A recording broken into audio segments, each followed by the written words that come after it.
Bonjour à tous. Bonjour. Comme nous, peut-être avez-vous trouvé sur les réseaux sociaux de quoi vous nourrir durant ce temps de confinement. On n'est pas là pour faire une énième vidéo, mais plutôt pour créer du lien entre les personnes d'une même paroisse, d'un même secteur géographique, dans le but de mieux nous retrouver ensuite. Alors voilà, nous sommes Priscille et Jérémy, on vit à Boissy-les-Perches et on dépend de la paroisse de Saint-Lommaire-du-Perche, mais aussi on a un pied à la paroisse de Sainte-Marie de Verneuil, qui est plus proche géographiquement. Donc le père Jean-Pierre, qui est le père de la paroisse de Saint-Lommaire, nous a vivement encouragés pour cette idée. Donc on s'est lancé. Nous sommes tous deux persuadés que Christ nous appelle tous à de grandes choses, à le servir avec ce que nous sommes. Et il est aujourd'hui encore avec nous. Alors, Jérémy est un passionné de louanges, musicien dans l'âme, et c'est ce qui le porte vers Dieu. Et moi j'ai le désir d'apporter des petits plus pour vous aider à ouvrir votre Bible, car c'est la connaissance de sa parole qui me pousse vers lui. Alors on vous propose un petit temps tout simple, rien d'extraordinaire, juste entre vous, nous et Dieu. Et on est là aussi pour vous aider à prier et à connaître un peu la louange, et puis aussi à ouvrir notre Bible un peu plus souvent et découvrir qu'il n'y a pas seulement les évangiles, mais il y a aussi des textes qui sont très enrichissants. Et voilà, donc on essaye de vous faire découvrir des petites choses comme ça. Alors on vous propose de prier, de se remettre dans les mains de Dieu, de lui remettre ce temps et avec toutes nos inquiétudes, et de lui dire qu'on veut prendre ce temps avec lui et pour lui, et en simplicité avec ce que nous sommes. Seigneur, on te remet toutes choses et on te remercie pour ce temps, pour ces possibilités de se retrouver. On veut t'apporter toute cette louange pour toi et nous puissions être en vérité avec toi chaque jour, Seigneur. Amen. Alors je vous invite aujourd'hui dans le livre des Actes des Apôtres. C'est un livre qu'on va beaucoup lire, qu'on a commencé à lire déjà chaque dimanche. Alors que trouve-t-on dans ce livre? Dans la Bible, on le trouve juste après les 4 évangiles. 4 évangiles qui décrivent le parcours de Jésus et témoignent de ce qu'il est. Fils de Dieu, enseignant pour son Église, on parle souvent de lui comme maître ou rabbi, sauveur du monde et envoyé du Père. Luc, l'auteur d'un des 4 évangiles, continue son récit dans une lettre adressée à un certain Théophile pour lui faire part de la naissance de l'Église, de la naissance des chrétiens. Après avoir suivi Jésus pendant 3 ans, l'avoir vu mourir et ressusciter, comment réagissent en fait les disciples? Et on le voit dans ce livre-là. On va voir que Jésus attend beaucoup d'eux, mais il ne les laisse pas seuls. Donc on va commencer la lecture au tout début, au chapitre 1, et on va lire jusqu'au chapitre 11. Cher Théophile, dans mon premier livre, j'ai raconté tout ce que Jésus a fait et enseigné dès le début, jusqu'au jour où il fut enlevé au ciel. Avant d'y monter, il donna ses instructions, par la puissance du Saint-Esprit, à ceux qu'il avait choisis comme apôtres. En effet, après sa mort, c'est à eux qu'il se montra en leur prouvant de bien des manières qu'il était vivant. Pendant 40 jours, il leur apparut et leur parla du royaume de Dieu. Un jour qu'il prenait un repas avec eux, il leur donna cet ordre. Ne vous éloignez pas de Jérusalem, mais attendez ce que le Père a promis, le don que je vous ai annoncé. Car Jean a baptisé avec de l'eau, mais vous, dans peu de jours, vous serez baptisés avec le Saint-Esprit. Ceux qui étaient réunis auprès de Jésus lui demandèrent alors, « Seigneur, est-ce en ce temps-ci que tu rétabliras le royaume d'Israël ?» Jésus leur répondit, « Il ne vous appartient pas de savoir quand viendront les temps et les moments, car le Père les a fixés de sa seule autorité. Mais vous recevrez une force, quand le Saint-Esprit descendra sur vous. Vous serez alors mes témoins à Jérusalem, dans toute la Judée et la Samarie, et jusqu'au bout du monde. » Après ces mots, Jésus s'éleva vers le ciel, pendant que tous le regardaient. Puis un nuage le cacha à leurs yeux. Ils avaient encore les regards fixés vers le ciel, où Jésus s'élevait, quand deux hommes, habillés en blanc, se trouvèrent tout à coup près d'eux, et leur dirent : « Hommes de Galilée, pourquoi restez-vous là à regarder le ciel ? Ce Jésus qui vous a été enlevé pour aller au ciel reviendra de la même manière que vous l'avez vu y partir. » Vous recevrez une force. Peut-être avez-vous le sentiment d'être abandonné et regardé comme les disciples encore vers le ciel dans la tristesse en vous disant qu'il sera long d'attendre son retour. Mais Dieu ne nous veut pas seuls à nous lamenter, il nous veut en action. Et en relisant ce livre, vous verrez que les apôtres sont justement mis en action. Alors c'est une action, c'est une force qui ne vient pas d'une force humaine, mais on va puiser avec la force de Dieu et puiser en ses ressources qui sont extraordinaires. C'est pour ça qu'on a choisi un chant qui parle de Dieu comme un roc, comme une lampe, comme une forteresse, comme un secours dans le combat, dans la marche, ici-bas.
Alors, les disciples? Sont-ils partis là où ils avaient envie? Non.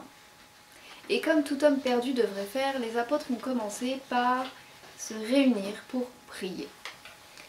C'est ça être en action? Eh ben oui, en tout cas c'est la première étape. Car un homme ne part pas en mission sans savoir où son chef l'envoie. Il faut être à l'écoute d'abord, en réflexion, en dialogue, le cœur disposé. Donc première étape donc, la prière. Mais comment prier? Le Seigneur Jésus nous a laissé une prière. Et cette prière peut guider toutes les nôtres, le Notre Père. On le retrouve dans l'évangile de Matthieu au chapitre 6 et dans l'évangile de Luc au chapitre 11. Et il nous laisse également des conseils pour nous mettre en prière. Et nous vous invitons à lire ces chapitres entiers pour lire ces conseils. Mais on va la décortiquer cette prière. On va la décortiquer ensemble. Notre Père qui es aux cieux. Depuis la résurrection, Dieu n'est pas un Dieu lointain, inaccessible, ou en tout cas accessible seulement par le grand prêtre dans le lieu très saint. Non, il se fait Père et c'est une révolution à l'époque. Notre Père qui est aux cieux. Que ton nom soit sanctifié. Commençons donc par le remercier, lui rendre gloire, la gloire qui lui est due. Que ton règne vienne et que ta volonté soit faite sur la terre comme au ciel. C'est très concret pour les apôtres. Ils ont vu Jésus monter vers son trône de gloire, mais ici-bas, on est encore dans ce temps de grâce et de conversion, dans l'attente de son retour, de son règne total. Et voilà, on attend ce règne. Et sa volonté et non la nôtre. Et c'est là qu'il nous apprend l'humilité. Donne-nous aujourd'hui notre pain de ce jour. Pas le pain de demain, le pain de ce jour. Dieu nous permet de demander, mais il nous invite d'abord à la confiance. Et en ces temps justement de crise, c'est pas toujours facile de rester dans la confiance. Pardonne-nous nos offenses, comme nous pardonnons aussi à ceux qui nous ont offensés. Bah là encore, c'est pas si simple. Dieu pardonne ce que nous pardonnons. Ne juge pas et tu ne seras pas jugé. Dieu nous invite au pardon et nous rappelle notre condition de pécheur qui a besoin de sa miséricorde. Ne nous laisse pas entrer en tentation, mais délivre-nous du mal. Ne nous laisse pas entrer en tentation. Nous sommes tentés et nous le serons encore. Jésus lui-même l'a été. Mais Dieu, comme on l'a chanté d'ailleurs, il est notre rempart, notre bouclier contre l'adversaire. Donc protégé, mais quand même attaqué. Mais c'est l'épreuve qui rend fort. Pour résumer, que nous apprend Jésus dans sa prière, il nous apprend à dire merci à Dieu, à oser lui demander, à dire pardon. Et il nous apprend aussi la notion d'humilité et de combat intérieur. Le fait de vraiment se remettre en cause. Donc, mettons-nous donc, comme les disciples, dans la bonne disposition, à la disposition de Dieu pour le servir en son temps. Une chose aussi qu'on peut rajouter, c'est que le Père n'est pas un Père lointain, c'est un ami, c'est un frère. Et cette prière qu'il nous a laissée, il nous la laisse comme un ami nous laisserait un secret pour être en parfaite communion avec lui.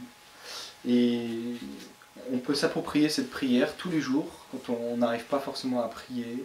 C'est une prière qui est abordable et comme l'a dit Priscille, chaque phrase peut être décortiquée ainsi afin de mieux en comprendre le sens.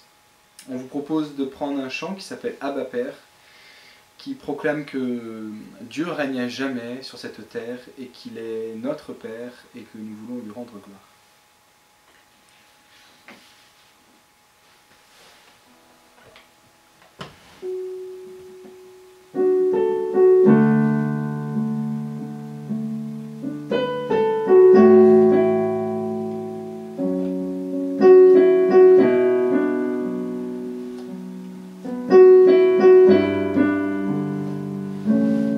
Père éternel, tu règnes à jamais.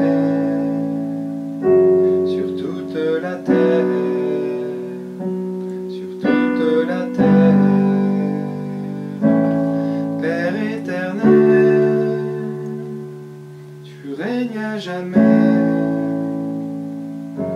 sur toute la terre, sur toute la terre.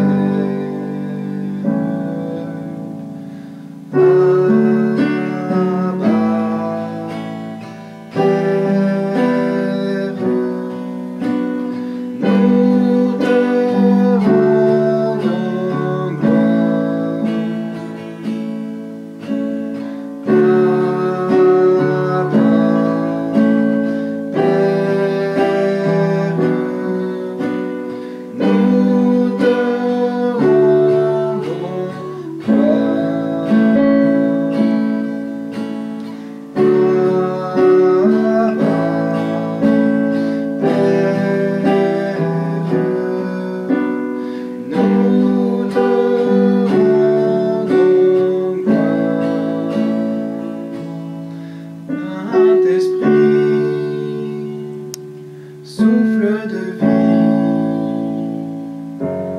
je t'adore, je t'adore.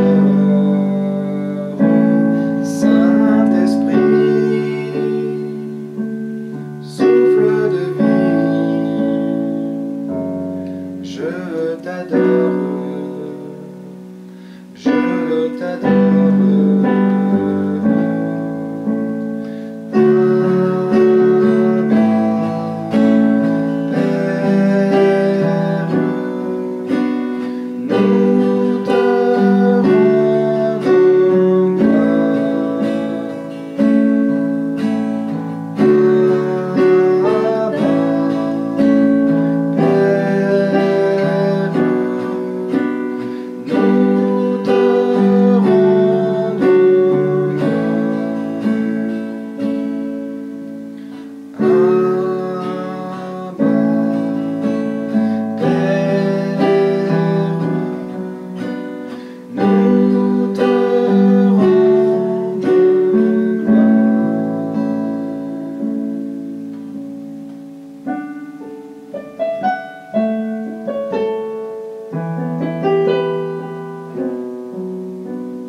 On a chanté Saint-Esprit, souffle de vie, je t'adore. Saint-Esprit. Rappelez-vous, dès les premiers versets des Actes, Jésus fait une promesse à ses disciples. Attendez ce que le Père a promis, le don que je vous ai annoncé. Et c'est de cette attente que les disciples se sont d'abord mis en prière. Et c'est certainement grâce à ce temps de remise en question que le Saint-Esprit se donne à eux à la Pentecôte. Oui, Dieu fait don de son Saint-Esprit, qui descend sur chacun des disciples, sur chacun de nous. Et ceux-ci se mettent à parler en d'autres langues. Dieu ne fait pas les choses à moitié. Il y a encore quelques jours avant, les disciples étaient encore tout perdus et avaient du mal à laisser Jésus partir, à savoir quoi faire, bien qu'ils aient envie de dire tous et à tous que Jésus est ressuscité. Mais le climat de tension à Jérusalem ne les mettait pas en confiance. Et tout d'un coup, ils se retrouvent à parler dans les rues, dans toutes les langues parlées à l'époque, et chacun d'eux entendait les croyants parler dans sa propre langue. Et c'est là que c'est intéressant pour nous aujourd'hui. Dans les Actes, plusieurs fois, on voit une situation catastrophique devenir un moyen immense pour annoncer la bonne nouvelle encore plus loin. Pour rappel, les Actes des Apôtres racontent les débuts de l'Église à Jérusalem sous le commandement de Pierre, premier pape. Mais ensuite Jésus appelle Paul, persécuteur des premiers chrétiens quand même. Et lorsque Paul se met au service du Christ, il part très rapidement annoncer la bonne nouvelle dans les contrées lointaines, Pourquoi? Parce qu'à Jérusalem, il en est empêché par les Juifs avec lesquels il travaillait avant. Coincé, il aurait pu se dire « à quoi bon? Nous sommes persécutés », mais non. Et c'est cette première barrière qui les amène à partir là où finalement la bonne nouvelle se répandra 10 fois plus vite. Paul sera plusieurs années emprisonné, mais peu importe. Et au final, c'est même un emprisonnement qui l'amènera à parler aux dirigeants romains et même à l'empereur. Et il sera même naufragé, et on se dit, un naufrage quoi. Mais au final, dans l'île où il échoue, il se met à guérir tous ceux qui sont là. Quelle bénédiction pour ceux qui y étaient. Et je suis persuadée au fond de moi que de la même manière qu'à l'époque, ce qu'on vit aujourd'hui, cette pandémie, qui paraît insurmontable, aboutira ou peut aboutir à quelque chose de beau pour le Seigneur. Mais si on en revient au Saint-Esprit, vous remarquerez que dans l'ensemble du livre des Actes, très souvent, on voit écrit « Le Saint-Esprit leur dit », guidé par le Saint-Esprit, prévenu par le Saint-Esprit. Il est comme cité comme une personne qui parlerait aux disciples.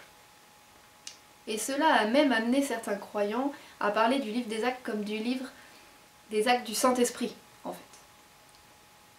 Les Actes du Saint-Esprit plutôt que les Actes des Apôtres. Et ce n'est pas cette expression qui a été retenue pourtant. Pourquoi?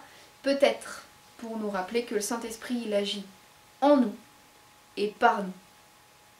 Le Saint-Esprit, c'est l'esprit que Dieu partage avec nous. Dieu a décidé de ne pas agir seul, et il aurait largement pu, mais de faire travailler l'homme à sa conversion. D'abord à sa propre conversion, car les épreuves nous font grandir, et ils nous rapprochent sans cesse de Dieu, mais aussi à la conversion des autres. Ça nous pousse à aller vers les autres.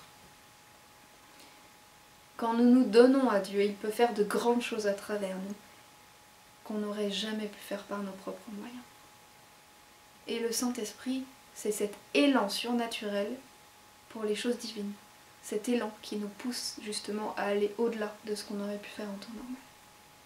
Et aujourd'hui encore, le Saint-Esprit, il est à l'œuvre en chacun de nous. Il peut être à l'œuvre en chacun de nous. Donc laissons-lui la place de le faire. Ouvrons nos cœurs et faisons en sorte que cette épreuve nous fasse grandir et nous rapproche de Dieu. Je vous invite à prendre un chant où on va vraiment demander à l'Esprit Saint, après tout ce qu'on a entendu, que ce soit vraiment lui qui nous guide dans chaque chose de la vie, des choix, des actes, des décisions. Et je vous invite à vraiment demander à Dieu cet Esprit Saint qui est un ami qui vient nous épauler, nous seconder. Seigneur, je te prie pour tous ceux qui ont besoin de l'Esprit Saint, tous ceux qui ont besoin d'être renouvelés, que leur force se renouvelle, Seigneur. Comme les apôtres, que nous puissions compter sur cet appui pour vivre en chrétien, en vrai chrétien, Seigneur. Nous te le demandons dans le nom de Jésus. Amen.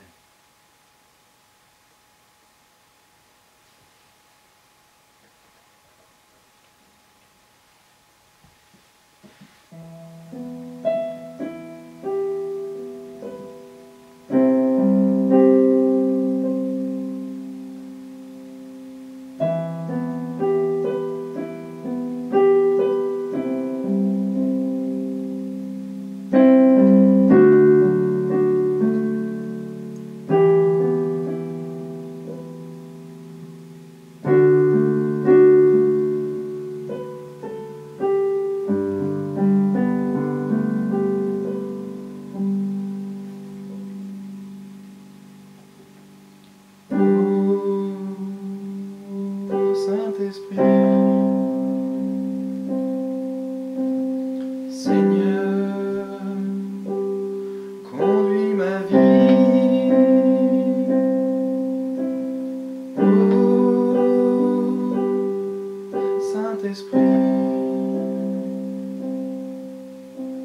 Seigneur,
est en toi, Seigneur.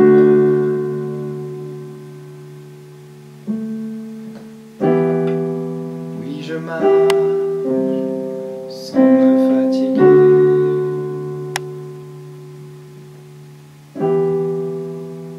Grâce à ton souffle, Seigneur.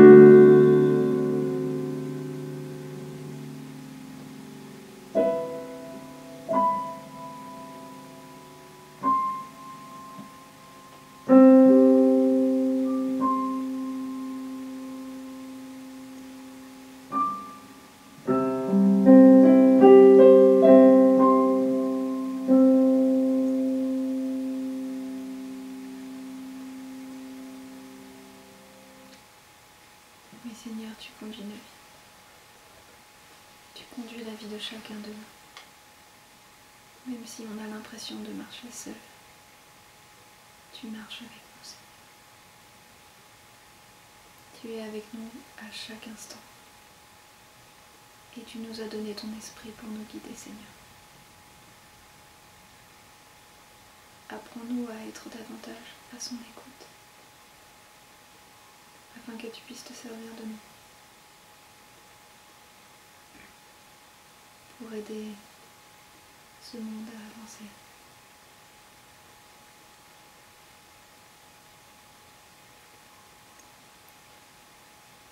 Seigneur, je te confie chacun de nous dans ces moments compliqués. Je te confie la reprise du travail qui arrivera dans quelques jours pour beaucoup, Seigneur. Que tu puisses nous apaiser et que nous puissions justement, comme dans le chant, courir sans nous lasser.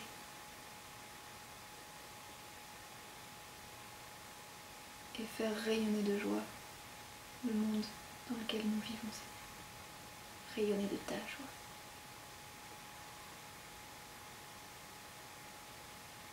Dans le nom de Jésus.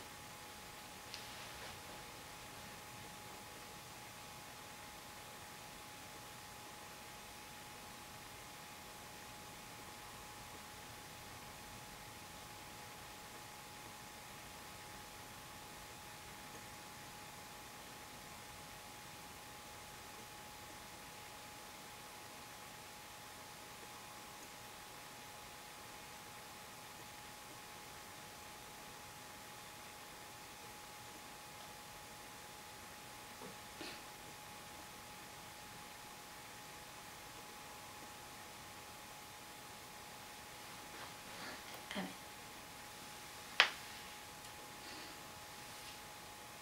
Bon, j'espère que ce petit moment vous a parlé.